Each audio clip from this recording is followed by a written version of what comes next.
Hello and welcome back to live coverage of the Apex Gaming Pioneer Open. I'm Tandy, joined by Bomat. Say hi, Bomat. Hi, Bo, Matt. And we got 2 rounds in the books with 5 more rounds of Swiss to bring you of some hot Pioneer action. The last couple rounds we saw a smattering of a bunch of different decks, but I think talk of the tournament's got to be Mono Green Devotion. You're the Mono Green guy, so why don't you tell us a little bit about what we've been seeing so far? Well, yeah, we have been seeing a lot of mono green. Mostly combo kills actually. These rounds. The green deck can definitely get there through combat, but mostly our players have just been, amassing mana and then just saying, "You die." Yeah, well, we watched him play against an aggressive deck last round. Corey Baumeister did play against that Boros Pia deck. And ultimately, you just got to put up some brick walls. And then once you get to untap with your brick walls, they also produce mana with Nykthos. And that's all she wrote. Right. Starting out for this round, though, we're not going to be looking at mono green. We're going to have some different decks in the feature match area. Starting out with one of our guests, Niall, on Rakdos Sacrifice, playing against Jesse Hill on Blue-White Lotus Field, a deck we already saw earlier today. This should be a very interesting matchup, right? Yeah, so Rakdos Sacrifice actually, I think, preys on aggressive strategies using things like Claim the Firstborn, Fatal Push to really knock down your creatures. Mayhem Right. Devil doing that machine gun thing where it just chews up all your board. But this Lotus Field deck doesn't have any of that. This is a control deck featuring lands and land-style untapping strategies to generate tons of mana to cast things like Discontinuity, Memory Deluge, and big sweepers like Farewell and Sunfall. Right. I think it's actually going to be a pretty tough matchup for Nile, but I've seen the Recto Sacrifice deck win in some very cool ways thanks to Mayhem Devil. I think that we're going to be looking to see Nile do just that. So let's head on down to the feature match area and watch this match between Blue White Lotus Field Control and Nile's Rakdos Sacrifice. On your left is Nile, on your right, opponent's name is Opponent's name is Jesse Hill. Jesse Hill. All right, both players shuffling up here for game number 1. We'll see if anyone takes a mulligan or if anybody keeps 7. One of the key cards for Jesse here is definitely going to be Farewell. Rakdos excels at amassing resources, not just in creatures, but both in the graveyard and these, witches' ovens and foods and treasures in play. And Farewell can just deny all of that value. Yeah, you're just looking for game objects, right? And when you're playing this Rakdos Sacrifice deck, and Farewell cleans up all the game objects. That's what Right. it says. All right, looks like both players are taking a mulligan here, and we're going to be starting game number 1, round 3. Both these players are 2-0. Here we go. Turn 1, Hive into Thoughtseize. We're going to take a look at Jesse Hill's hand, and Niall's going to see either the good news or the bad news. Couple lands, a Lotus Field, Behold the Multiverse. It's nice to take those Behold the Multiverses because they do represent a lot of card advantage, but the Shark Typhoon that's in there too looks pretty scary. And one thing that we will be interested in seeing here is Nile. This is game 1. Nile does have those removal spells like Fatal Push in her deck. It could be tempting to, entice Jesse to put some mana into the Shark Typhoon. It does cycle, but at least you can trade off your Fatal Push. And getting rid of this Behold the Multiverse could be the most value Nile can get out of this Thoughtseize. Yeah, I See think what so she too. takes. The thing about, like you said, the Shark Typhoon can be checked, so it is less threatening, but it still represents a 2-for-1 trade. And Behold the Multiverse is a similar 2-for-1 trade, but doesn't cost you any resources, so maybe now can use those resources differently later on. Right, and one thing about Shark Typhoon is Jesse, if they so desired, would have been able to cycle that card on turn 2, looking for some more action. Behold the Multiverse is going to be a little slower to dig towards some key spells for Jesse. And Niall starts off with just an Unlucky Witness and a pass. All right, back Jesse Hill's way. We're going to untap Spar's headquarters. The Hunted Witness is not doing a whole lot right now, but once Niall finds a way to sacrifice it, she'll be able to dig through the top 2 and look for a powerful spell. Jesse going to go ahead and foretell that Behold the Multiverse, looking to draw some extra cards.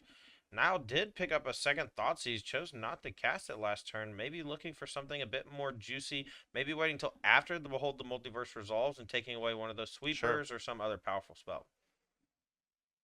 Here we're going to go ahead and deploy 2 more threats, the Hunted Witness and the Cauldron Familiar. So 3 1/1s in play, and Niall's going to look to just beat down over the next few turns.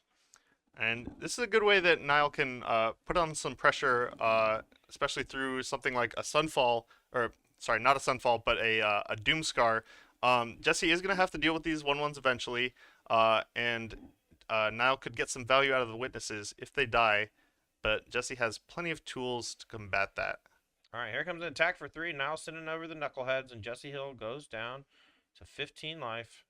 And now we have a Blood Tithe Harvester that's going to generate a blood token and allow now to turn an extra land or something later on into some food. We're going to be casting Behold the Multiverse as Jesse Hill on the end step, looking for some sort of interaction. Finds Teferi, Hero of Dominaria, the big 5-drop, and Strict Proctor are going to keep them both. To Yes, me, that please. means Lotus Field time, right? Exactly. That's exactly what Jesse wanted to see. Strict Proctor is going to be able to come down, let this Lotus Field enter the play for free, and then Teferi facing down. Not a whole lot of pressure. Could be able to take over this game. Especially with the Strict Proctor holding down all of those 1/1s. So here's Strict Proctor, the 2-mana 1/3 flying Spirit Cleric. It says whenever a permanent entering the battlefield causes a triggered ability to trigger, counter that ability unless its controller pays 2. So you play Strict Proctor. Your next action is play Lotus Field. That puts Lotus Field's sacrifice trigger on the stack. The Strict Proctor trigger goes on the stack to counter it, and then even if you kill the Strict Proctor, that ability is still being fizzled. And we see Nile actually getting paid off for holding on to this Thoughtseize here. Teferi, definitely a card. It looks like she's prioritizing. Now has the opportunity to take that with the Thoughtseize. Yeah, a handful of lands, but we have a Teferi and a Memory Deluge, and Nile's going to take the Teferi. That's going to be pretty good for her. And I wouldn't be surprised to see her just shove with all the creatures here. Obviously, Blood Tithe Harvester is going to attack in there since the 1/3 can't challenge it. But right. If any of these other creatures die, it's really not that big of a deal. Also, it looks like she has Fatal Push as the pickup for turn, so we can clear this Proctor. This is going to be a big attack for 6, putting Jesse Hill all the way down to 9. And he needs a sweeper effect fast. He's got a Memory Deluge he can use to look for it, but it's going to cost a lot of his mana this turn. And he's going to look at 6 power coming across next turn as well. Right, and we saw 2 of the cards in Jesse's hand are those Thespian Stages.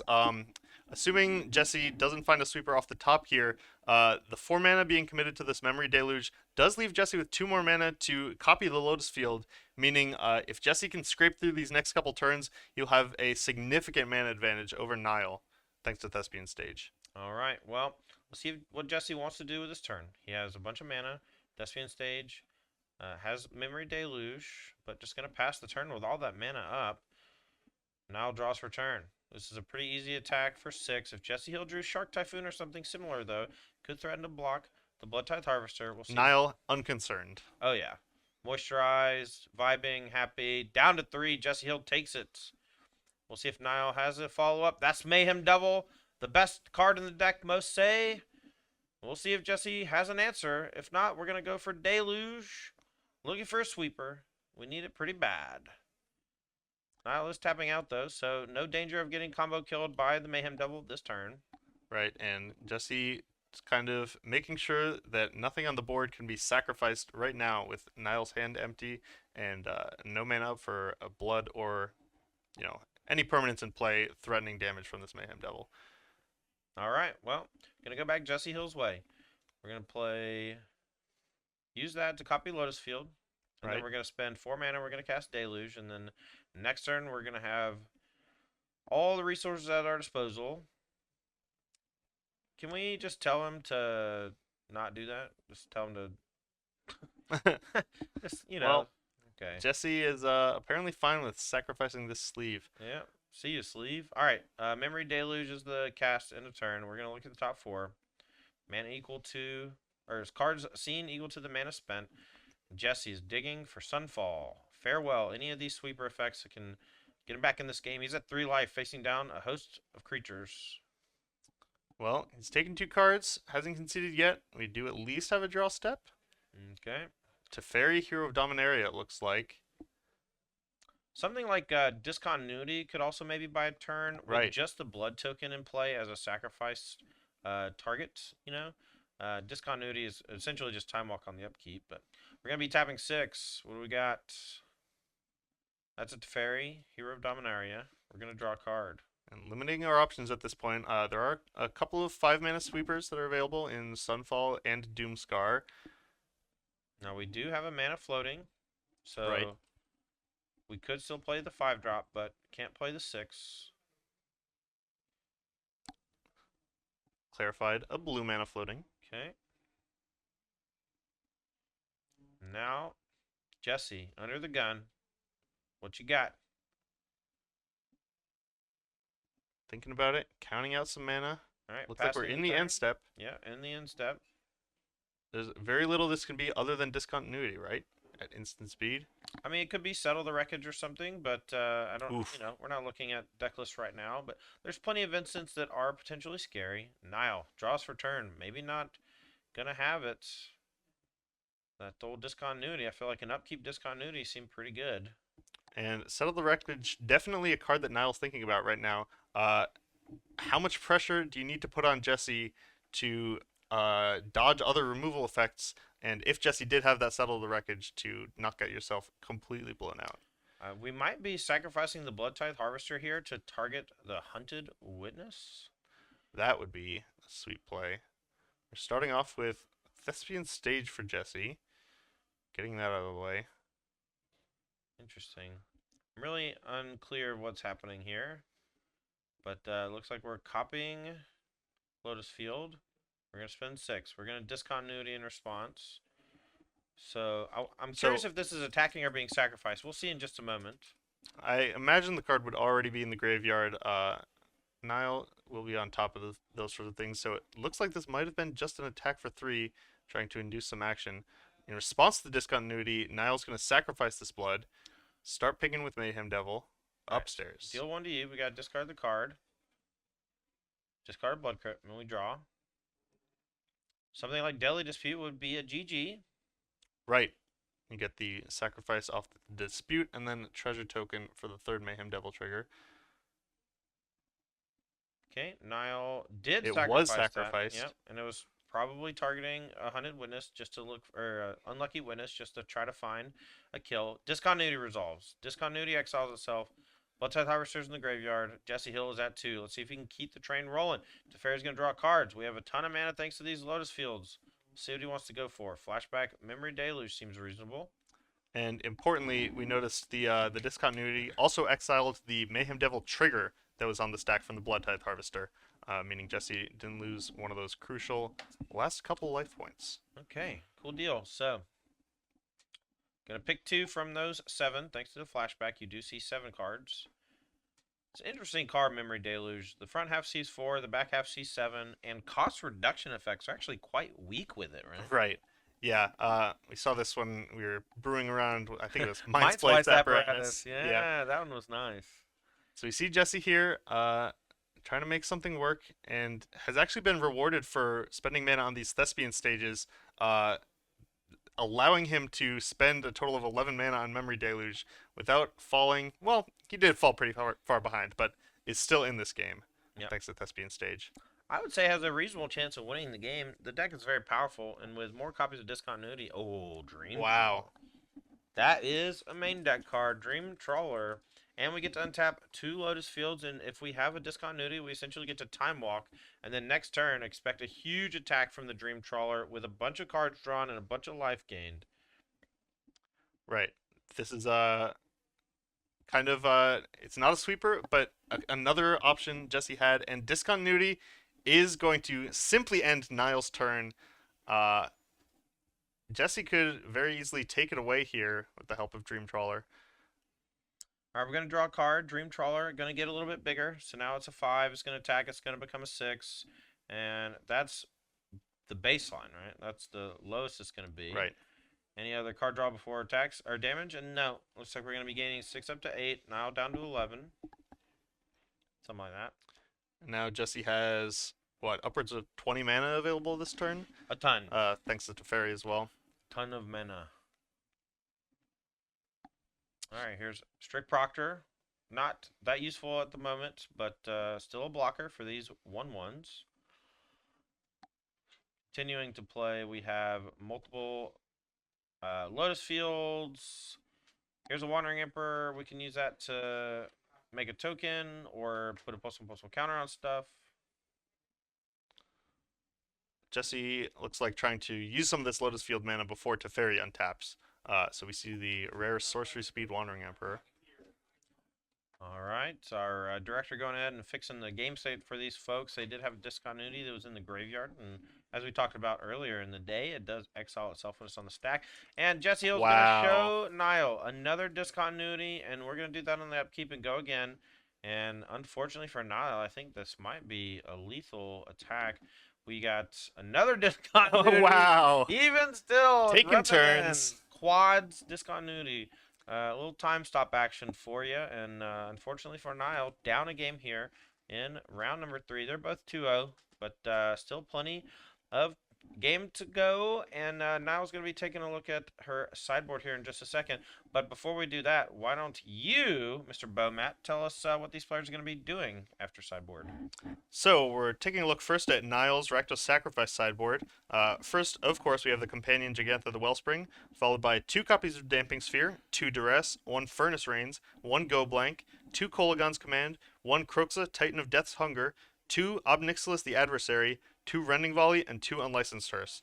So Niall actually has some great tools here, including Damping Sphere, usually included for the Lotus Field combo deck, is probably going to come in this matchup to try to shut off a lot of that mana generation from the Lotuses. We've also got some discard effects in Duress and Go Blank, and 2 copies of Obnixilis the Adversary. A great grindy tool to use that casualty ability, get some planeswalkers down, and this blue-white Lotus Field deck actually fairly weak to those planeswalker effects. That is not one of the modes on Farewell. So our Lotus Field player could have some difficulty answering those Obnixilises. All right, well, the Lotus Field player, we saw that game with the Dream Trawler in the main deck. That is a nice little kill condition when you're taking a bunch of extra turns, right? Just not only do you have this almost unkillable threat, but it gets bigger when you're drawing cards. It has lifelink. It's just such a powerful card, and we haven't seen a ton of Dream Trawler over the last few years, and it's nice to see that old Mythic Rare coming back. Yeah, the sealed format ruiner of Dream Trawler. Moving on now to Jesse Hill's Lotus Field Control sideboard, starting off with 2 copies of Temporary Lockdown, 1 Narset's Reversal, 4 Dovin's Veto, 2 March of Otherworldly Light, 2 Dragonlord Dramoka, 2 Thought Distortion, and 2 Ether Gust. So one of the keys in this matchup for Jesse is going to be those 2 copies of Temporary Lockdown. It would have been great on that board state, just completely taking out Niall's resources for just 3 mana. Deleted. Other than that, March of Otherworldly Light is a great tool at dealing with cards like Witch's Oven and any of these other creatures with death effects. All right, well, as these players shuffle up here for game number 2 and finish their sideboarding, I want to thank Matt for his expert analysis on what he thinks they're going to be doing.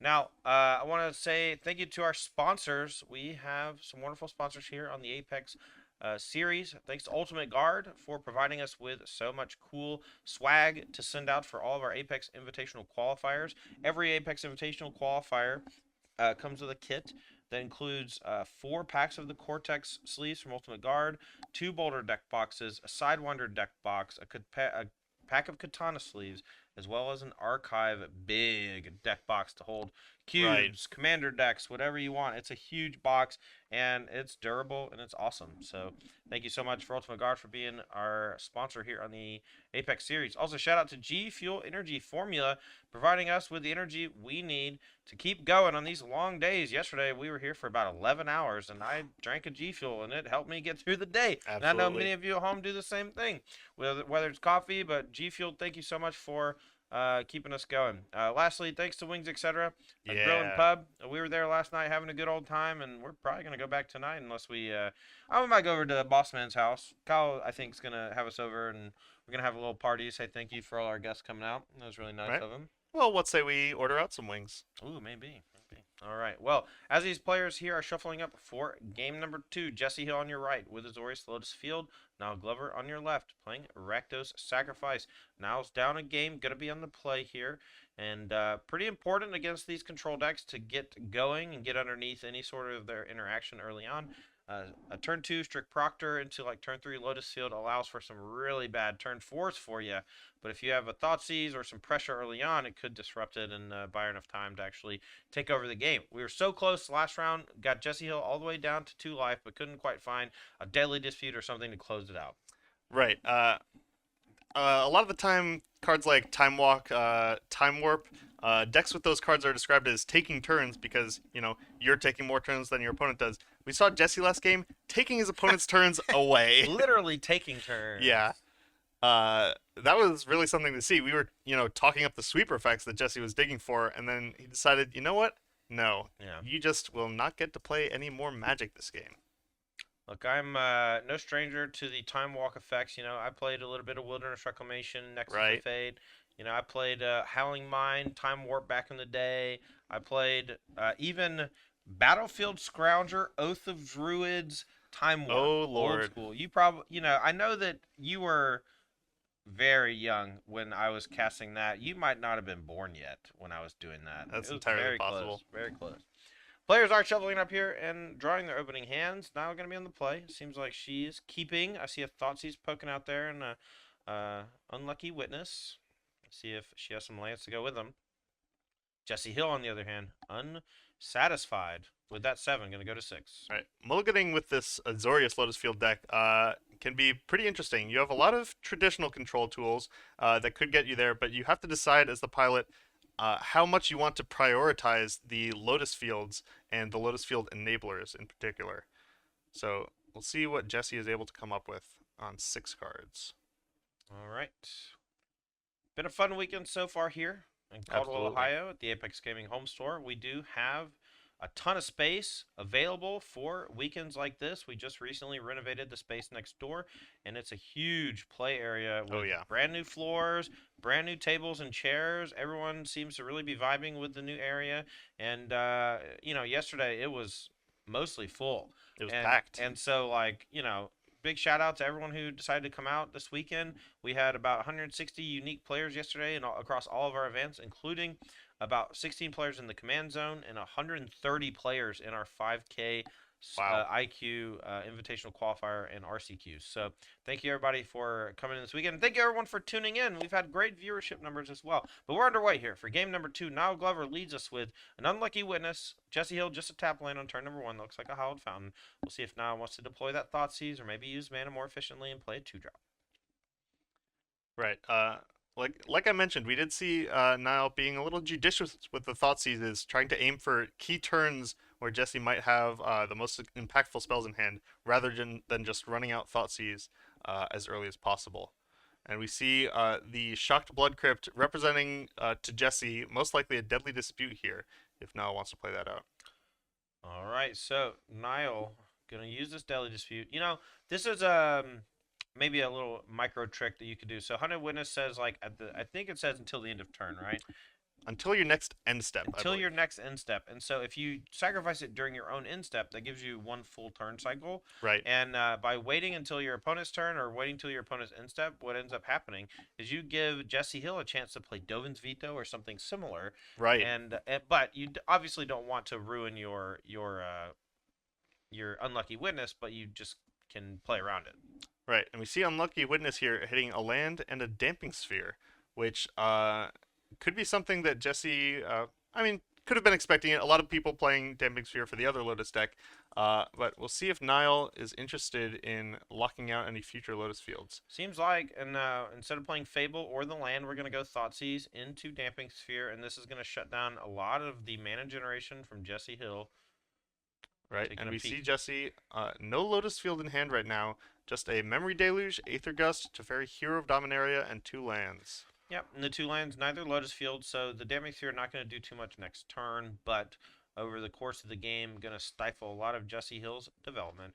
What are you taking here with this Thoughtseize? Because Teferi's pretty big deal, Deluge, big card advantage, and Aether Gust can stop some of your more powerful red cards, but what do you take if you're Right, Niall? well, it really depends on the threats available to Niall here. Because the Aether Gust really the only card that Jesse's going to be able to do anything with in these next few turns. So if Niall has something like a Blood Tithe Harvester, taking Aether Gust could leave Jesse very far behind, having to wait until turn 4 to even start casting draw spells, let alone affecting the board. But Teferi also, you saw Jesse using Teferi to play 6 mana spells on Niall's turn without sacrificing any of his own mana in his main phase, and that's what Niall's going to end up taking, is Teferi Hero of Dominaria. All right, and now just left with Gust, Deluge, and a couple lands. Do you want to play the Damning Sphere, or do you want to play Fable the Mirror Breaker off of that treasure token? Looks like we're going to go Duress as well. We're going to Mm. take the Memory Deluge, so all the card advantage gone. And now we play the Damping Sphere before it goes away from the Witness. And that's going to make sure none of those Lotus Fields do anything this game until Jesse Hill gets that Damping Sphere off the table. Right, and I really like this from Nile with the second Thoughtseize effect, being able to uh, completely decide for herself what Jesse's game plan is going to be. Uh, not going to be able to take over the game with either card advantage spell, but we do have to think about what that Foretold card could be. Yeah. Hampering Jesse's card advantage could backfire a little bit if he's able to still cast, for example, a Behold the Multiverse and dig back into this game. Right. All right, Niall, tapping 3. Going to be looking to play Fable the Mirror Breaker. Now, because of the Damning Sphere, that means that any 1-drop spell is going to cost 2. So, can't follow it up with a 1-drop here. An Ether Gust, going to be the play, and Niall decides to put it back on top, and we go back Jesse Hill's way. Right. Niall, knowing Jesse's very low on interaction, just wants to keep casting Fables, and eventually one's going to stick and pull her into the mid game. Back Jesse Hill's way. Let's see if that's a Behold the Multiverse. It might be a Doomscar. We know that his card advantage got ripped from him. He has a blue card in hand, though, that I can't quite see. I'm curious if it's a discontinuity. That would be my guess. Could be another Memory Deluge, though. But here's Fable the Mirror Breaker. Jesse Hill says, okay.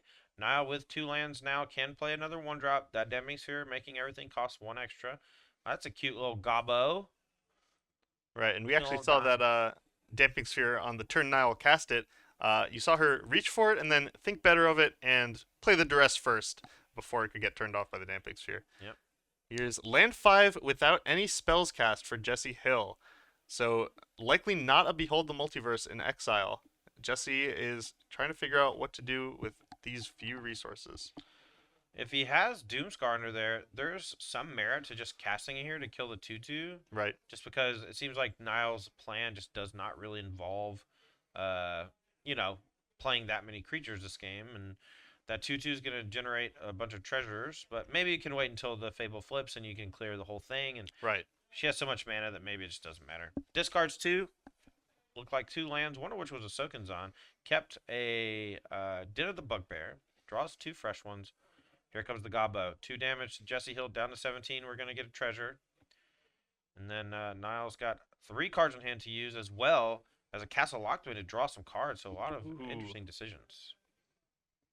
Yeah, and we also see Jesse with this second Foretold card. And Cauldron Familiar for Niall. Making sure to keep track of the number of spells she's cast on that Damping Sphere. Den of the Bugbear, another threat for Niall that dodges all these wraths. Okay, back Jesse Hill's way. See if we got Doomscar. See what we got. There's 2 cards turned face down, both Foretold. One might be a Doomscar. One could be a Starnheim Unleashed. One could be a Behold the Multiverse.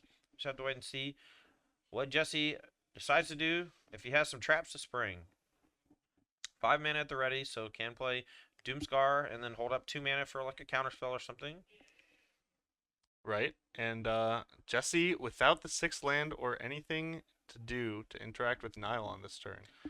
Alright, we're going to take 2 damage and draw cards from the Castle Lockthwain. This is one of the reasons why this land is heralded as one of the best non-basic lands in the format. When you don't have a lot to do, it just starts drawing cards, and it enters untapped a good bit of the time thanks to playing a bunch of swamps and dual lands like Blood Crypts.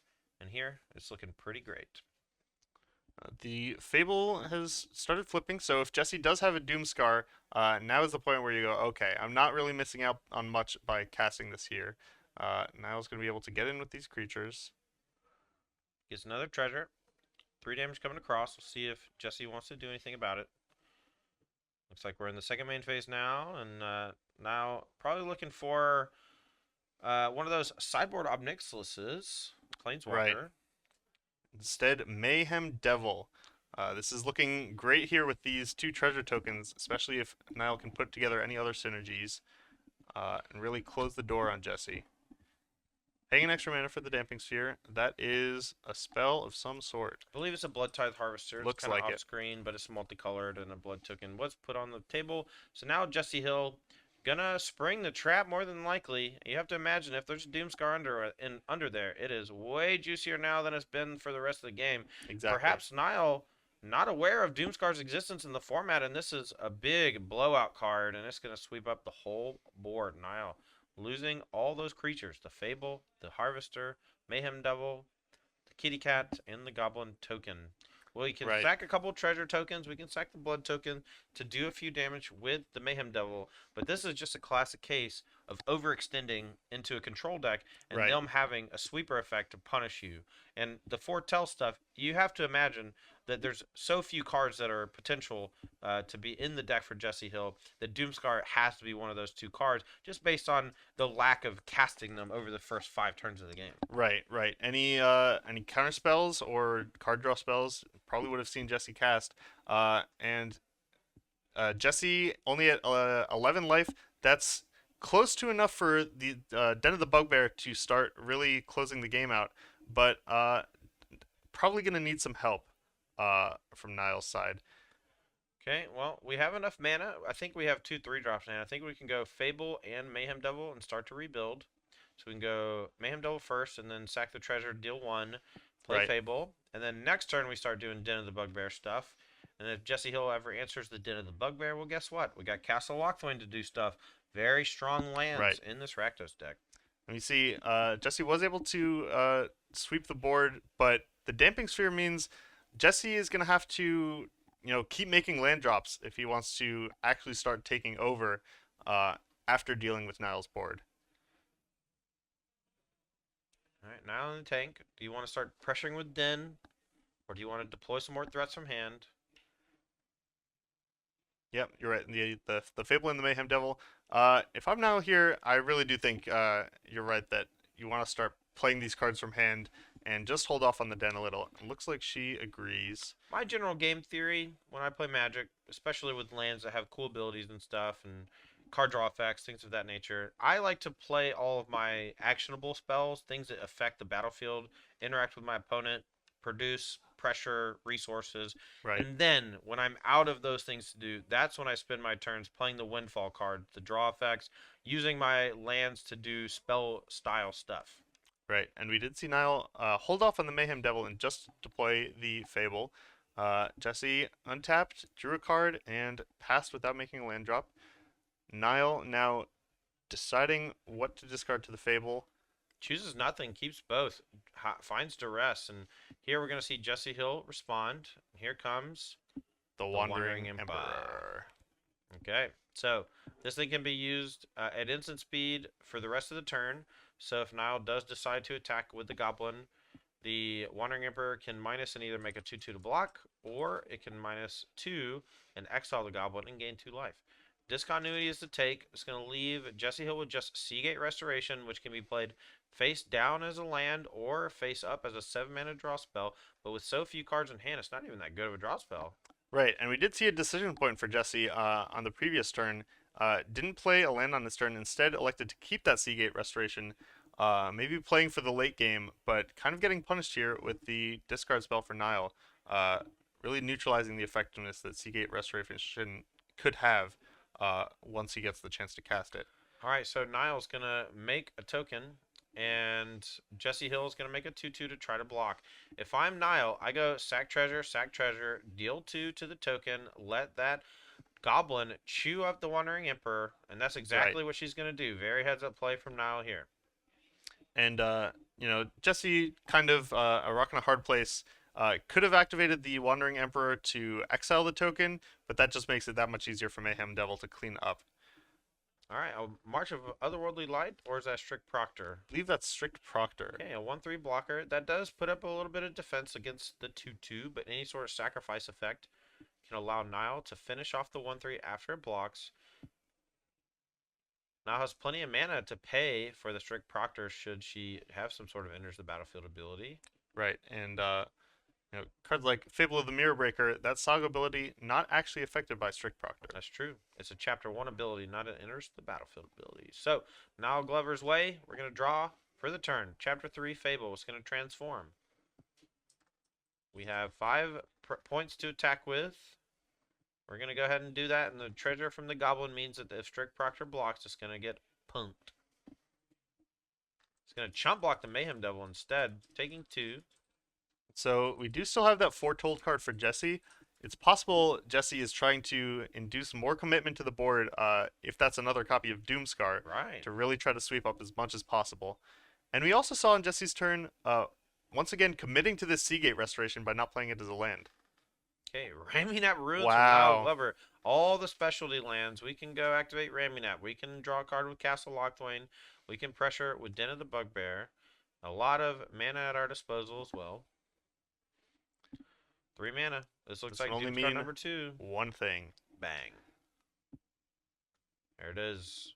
How does Nile want to best do stuff? We can go sack treasure, deal 1 with Mayhem Devil, and then Raminap or draw a card. Raminap puts him down to 6 after the 1 from the Mayhem Devil, and then Den of the Bugbear puts him down to 2. Pretty scary. Right, and Niall knows from that duress that Jesse is only working with this Seagate Restoration. Ooh, actually, it's going to be down to 1 because the Raminap sacking itself 2 deals of damage. That's sick. Right.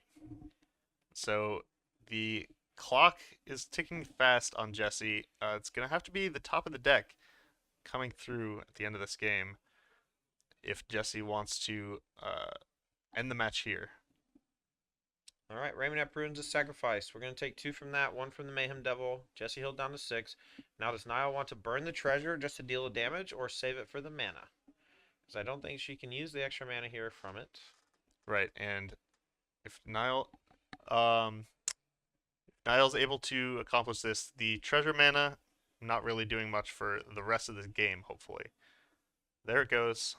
Jesse Hill down to 5. All right, and the board is clean. Once again, double Doomscar sweeps up Niall's forces twice, but the residual damage from all those things is adding up. And here we have Den of the Bugbear potentially coming across, sending Jesse Hill to 1. And we know Jesse Hill just has Seagate Restoration in hand, a 7-mana draw spell / land.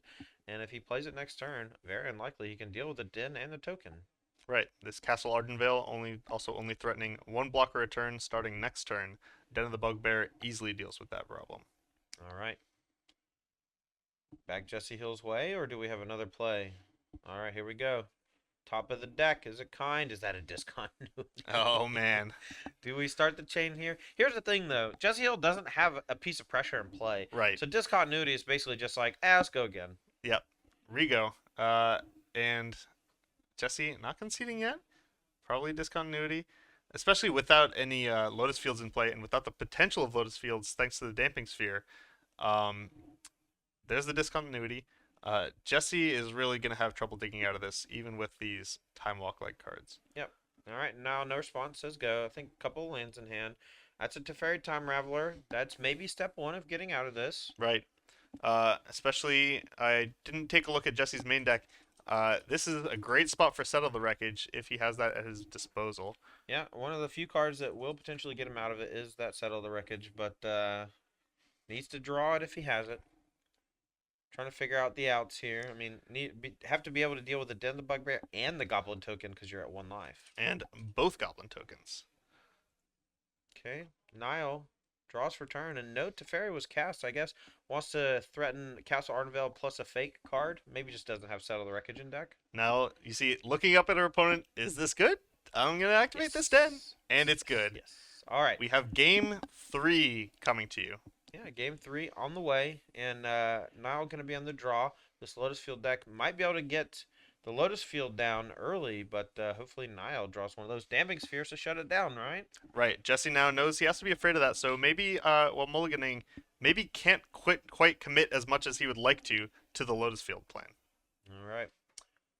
As these players are shuffling, just want to say thank you to the Apex family for inviting myself and Bo Matt Curry up here for the weekend to put on a show for y'all.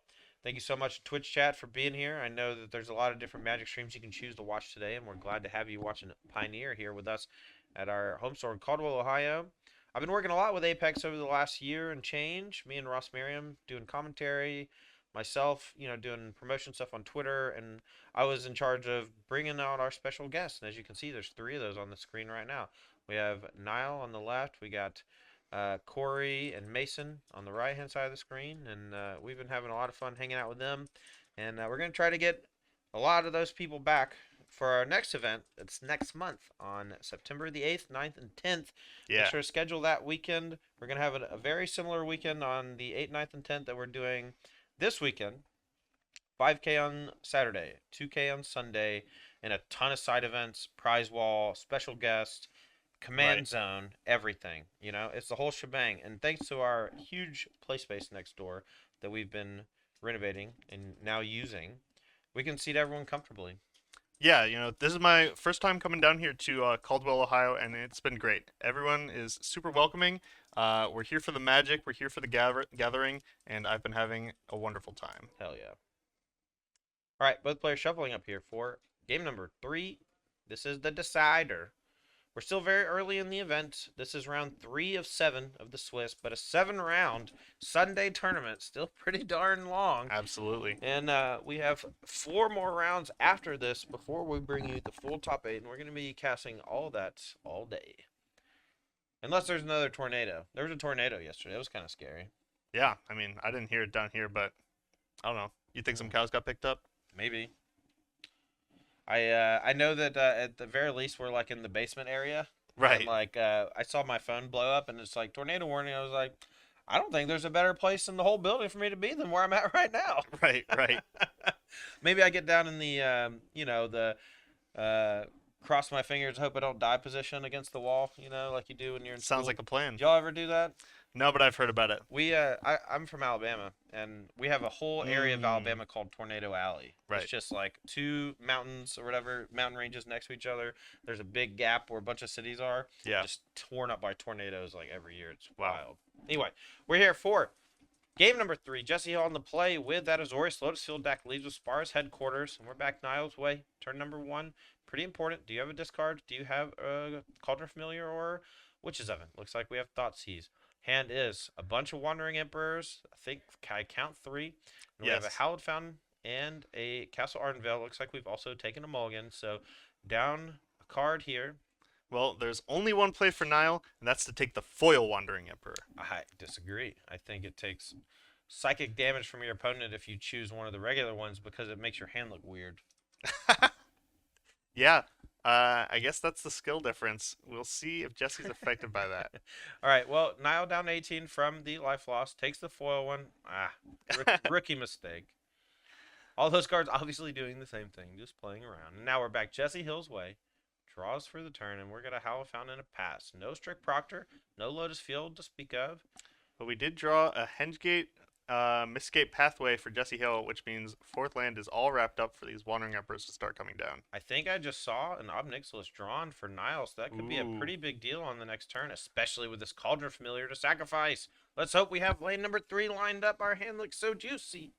Right, and Ob Nixilis, great in this matchup, but actually one of the better tools for Jesse to combat an Ob Nixilis is that those Wandering Emperors, Yep. being able to actually add pressure to the board and attack down the Planeswalkers.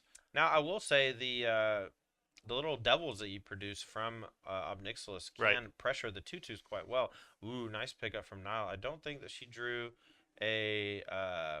oh, we have a judge call from Nile. We'll get that figured out in just a moment. But Nile did draw Fatal Push. We can use Fatal Push on the Strict Wow. Proctor.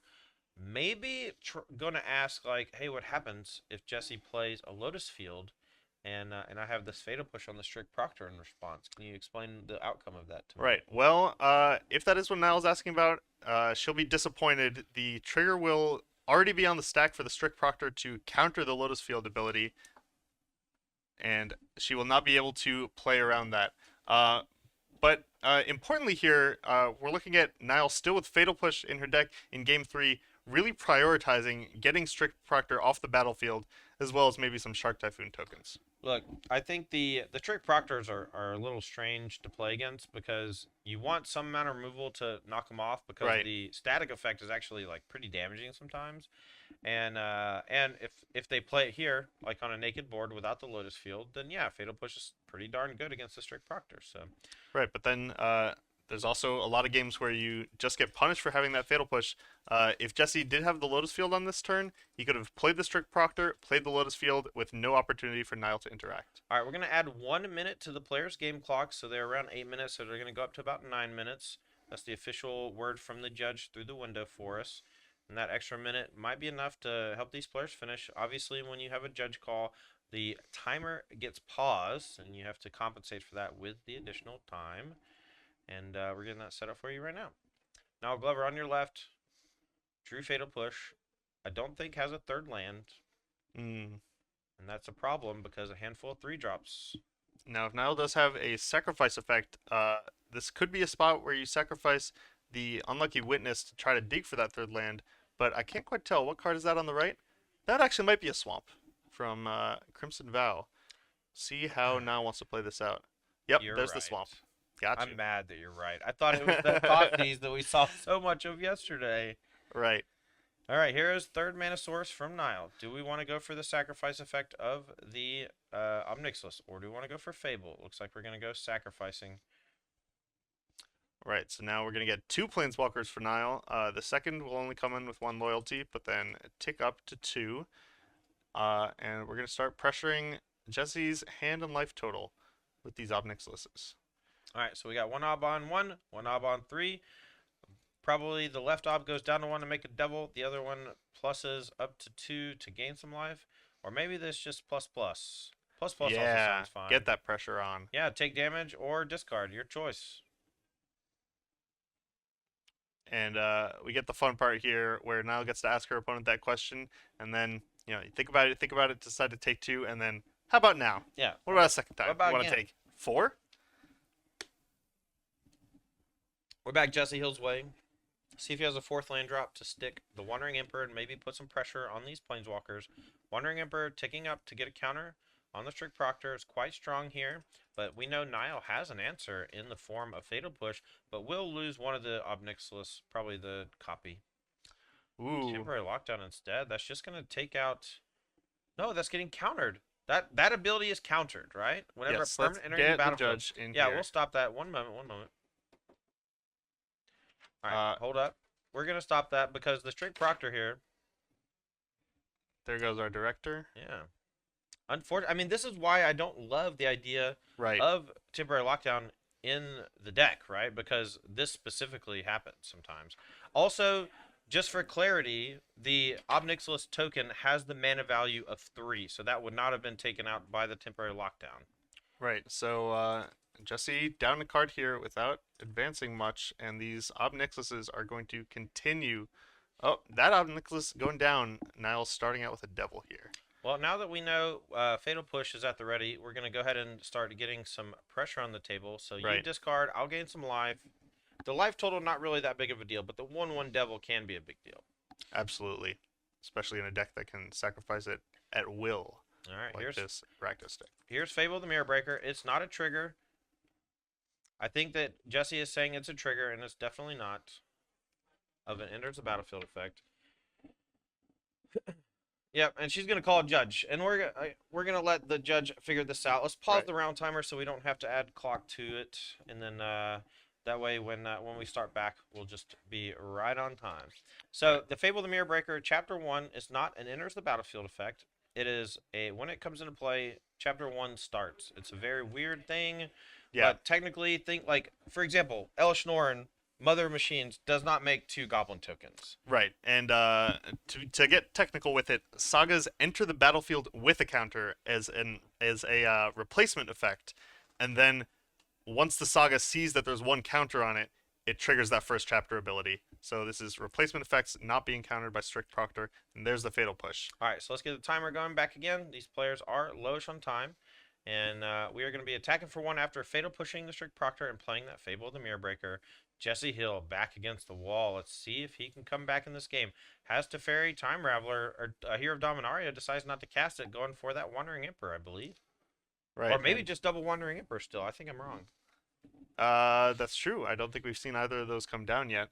And the Wandering Emperors, can be pretty good at clawing back out of a game like this, but Obnixilis really going to continue adding the pressure, asking Jesse time after time, do you want to trade life for cards? And Jesse continuing to pay that life. Yeah, the age-old question. Take 2. Greatness at what cost? 2. Greatest at 2 cost. All right, now gaining a bunch of life, that's not that big of a deal. The big deal is that Jesse is going low on life or cards in hand because of the Obnixilis tick up. We're going to be attacking with a Goblin token. I would like to see an attack with the Devil token as well. But Even the Unlucky Witness.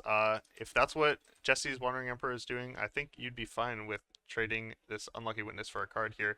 But the Wandering Emperor, Jesse has maybe learned a lesson here, not trying to block that Goblin Shaman, just get it out of here. all right, we're going to follow that up with another Fable the Mirror Breaker, producing a lot of pressure, but Jesse Hill unable to contain these two Obnixilis anytime soon. We know a Farewell off the top can't do it because A, only 6 lands, and B, doesn't have Planeswalkers, and these other creatures in play are getting a little dicey. So we're going to minus the Wandering Emperor, make a Samurai. We're going to probably play another Wandering Emperor sometime in combat next turn, and then also we can March of Otherworldly Light, that Goblin Shaman token, for just 1 mana. Right, Nile going to continue the pressure here. The Fables start ticking up. The Obnixilises continue ticking up. Discards 2 lands. Fable number 1 goes to chapter 3. And then we're going to see Obnixilis tick up. Put Jesse down to 6. But first, we're going to play Duress. That's going to force Jesse's hand a little bit. Right, Jesse, at a certain point in this game, no longer going to have any choice about the Obnixilis without any cards to discard. Right. And Jesse deciding to trade off here. And yeah, we got to. If he's targeting the Ob, we got to stop it because it's got a mana cost of 3. Yep, and our players are starting to talk to a judge here. Look, there's a lot of confusion, discussion about the Obnixilis, specifically because it's a copy, right? And in some instances, the copy Retains its mana value. retains its mana value. And for cards like March of Otherworldly Light, cards like Temporary Lockdown, that's very important. Right. All right, we got a Daily Dispute. We're going to sack the token. We're going to draw 2. We're going to make a treasure. Right, because that token was the card that ended up being targeted by the March. Right. And we get the treasure. Fresh cards. And now these Obnixilises can really start going to town. Jesse will not be able to discard anything to prevent the life loss. All right. Out of hand, too, Just next turn, just really hoping to top deck something big, but only 5 mana. This Lotus Field deck has a lot of expensive stuff, but without the card Lotus Field, doesn't really get there that well. Right. Even Discontinuity, not going to be able to bide his time with only 5. All right. Obnixilis goes up. Sinew to 8. And the Wandering Emperor, this is always interesting. It was played in the main phase. Jesse has the whole turn to figure out when he wants to use this ability at instant speed. A very strange but cool Planeswalker is the Wandering Emperor. If we get that one on Absolutely. screen, I'd love to talk about it a little bit. So it has Flash. As far as I know, it's the only Planeswalker that has Flash. Maybe there's one of the Commander ones that has Flash. And then it says, as long as it entered the battlefield this turn, you may activate her loyalty abilities anytime. You could cast an instant. So it's great to use the -2 to exile a tapped creature in the middle of combat and gain 2 life. But you can also flash it in and give a +1/+1 counter to something in the middle of combat, which is pretty cool. Here we see 2 tick-ups from the Wandering Emperor over that turn cycle, putting counters on that, and Hunted Witness is going to be blocking to protect. And we're going to sack a treasure and sack the Unlucky Witness to draw 2 and get 2 cards off the top.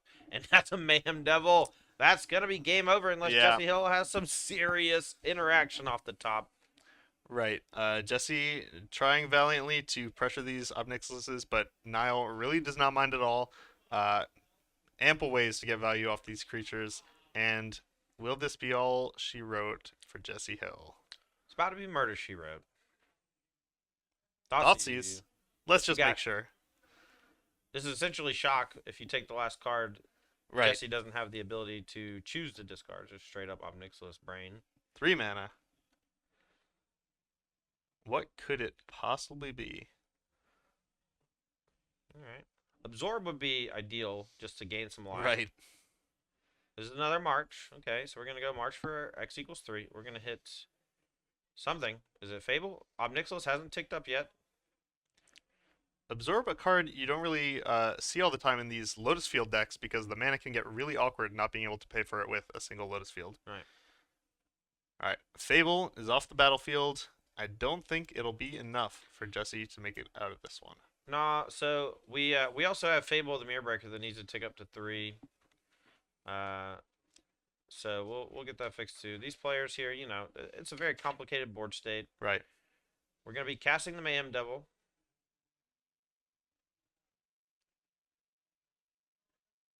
All right, there goes the Fable. Yep. We're going to be casting the Mayhem Devil. And then with the treasure and some sort of sacrifice outlet in hand, this should be lethal with the 2 Op Nixilis tick-ups. We're going to go up to 6. That's going to put Jesse down to 4. We're going to go up to 5, put Jesse down to 2. So we actually see here the treasure in play represents 1 damage. That can ping Jesse, and then the devil can attack and guarantee the last damage. No, that dirty devil! The dirty devil gets dirty across devil. the finish line. Let's hope. Let's hope. And here it comes. Guess I'll block.